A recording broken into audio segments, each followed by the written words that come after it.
All right, everybody, this is Josh from CED. I've done this transfer rod coupling swap a couple of times now, so I just wanted to post an updated video.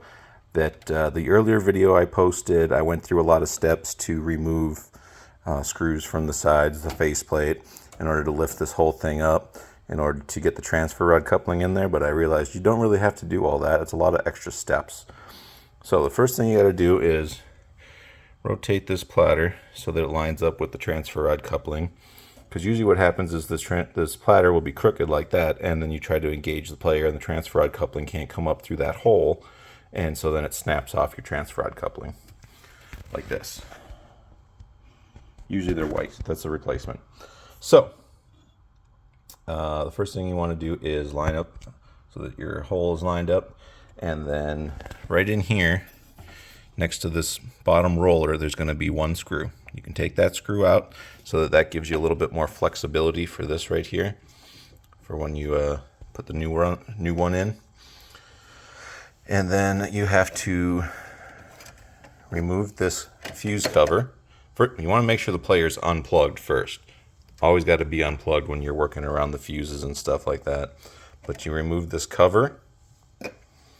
You can pop this thing out. It just has these two little tabs that lock into place on the bottom, so you can take a long flathead screwdriver, and just pop those out, and it lifts up. This cable here goes inside this little nook. But then you get that up out of the way like that, so it's not bothering you. And then all you got to do is lift up this rod from the center. So lift the rod up.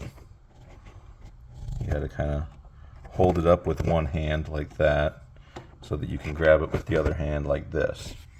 So once you're holding that up, then you can take the new transfer rod coupling. Let's see, how am I going to do this? I didn't think this through, because I need both hands to do this. So I try to hold you up like this so you can see what I'm doing. Then you take the new transfer rod coupling, and once you got it lifted up enough, you can slide this back into the spot where it's supposed to go, like that. And then you can grab the transfer rod coupling and kind of manually pull it over, and then push it so that it goes into place like that. Yeah, so then that's all you got to do. Now it's good to go again. So then you can put this piece back in, and you put that screw back in down there, and you're done. You don't have to take everything else apart. Easy peasy. And then as always, let me know if you have any questions. It's videodiscjunkie@gmail.com, or you can just go to the cedatum.com website.